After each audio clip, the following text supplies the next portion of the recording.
Basically 44 জন। তো এর ভিতরে আমরা গতকালকে 31 জন রিপোর্ট করেছে, 12-13 জন বাকি আছে।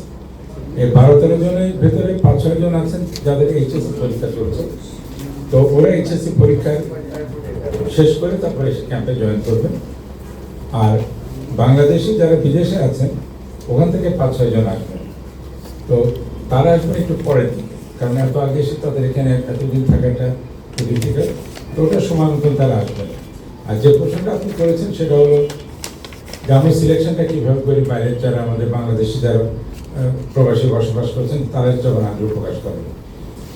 আমরা যেটা করি সেটা হবে যখন কেউ আগ্রহ প্রকাশ করেন, আমাদের টেকনিক্যাল ডাইরেক্টর, কোচ, আমাদের যারা স্থানীয় কোচ আছেন, টেকনিক্যাল আমাদের ম্যানেজার আছেন, আমরা মিলে একটা প্রাথমিক অ্যাসেসমেন্ট করি তার ওখানে ট্র্যাক রেকর্ড কেমন, কোথায় গেছে, কী করছে। এরপরে আমরা তাদেরকে আসতে বলি। ক্যাম্পে যোগ দেওয়ার পরে অন্যদেরকে যেভাবে ট্রিট করা হয় তারা ইকুয়ালি ট্রিটেড থাকেন এবং তাদের ক্যাম্পের পারফরমেন্সের উপরে বেস করে তখন এটা পুরোপুরি আমাদের হেড কোচ এবং তার কোচিং টিমের উপরে দায়িত্ব থাকে।